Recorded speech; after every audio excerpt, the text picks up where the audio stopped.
eto na yung challenge na sinasabi ko sa inyo mga kapatid sa ating Nuskulay.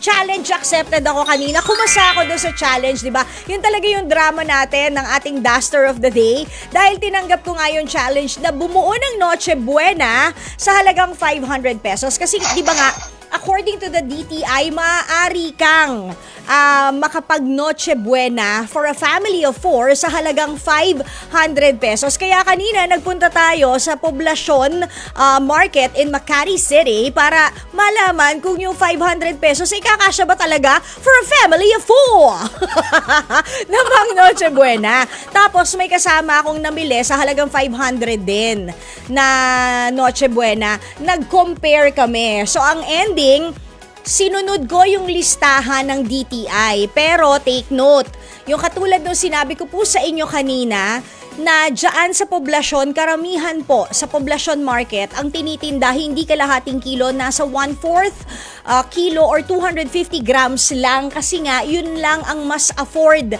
ng karamihan sa mga namimili sa kanila. So ang ginawa ko, 1/4 kilo or 250 grams lang ng hamon yung binili ko. Pagkatapos 250 grams din ng hotdog ang binili ko. Bumili rin ako ng pasta. In fairness, tama yung sabi ni Marisa kanina, may nakapak! May nasa pack! Ayan, imagine nyo pati spaghetti nasa pack na ngayon. No?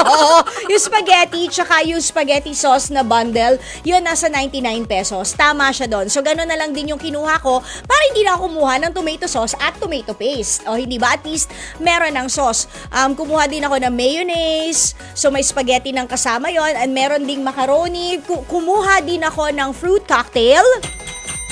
Siyempre pang fruit salad, hindi ba? At kumuha ko ng, ang tawag doon, yung all-purpose cream. Isang malaki at isang maliit ang kinuha ko. Para naman malasa yung aking fruit cocktail, o hindi ba?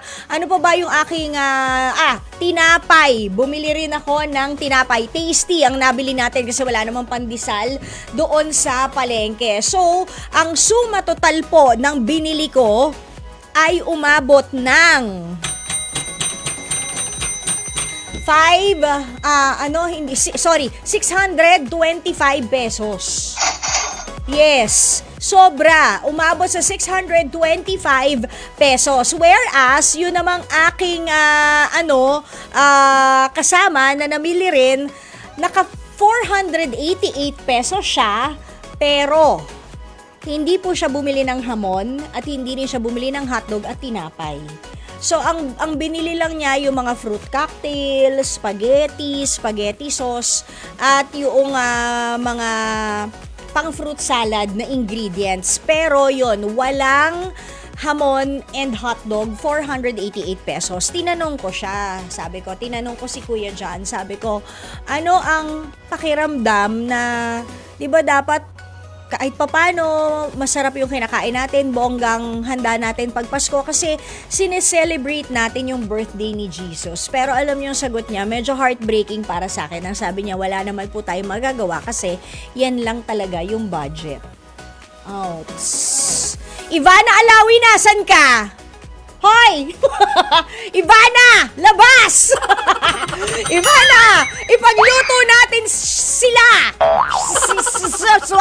Ipagluto natin sila. Paging Ivana Alawi, magluto tayo ulit ng bulalo sa malaking kaldero mo. O kaya gumawa tayo ng maraming fruit salad, or umorder tayo ng sandamukal na hamon. Tayo na lang din ang maghiwa para marami tayong ipamahagian. O hindi ba?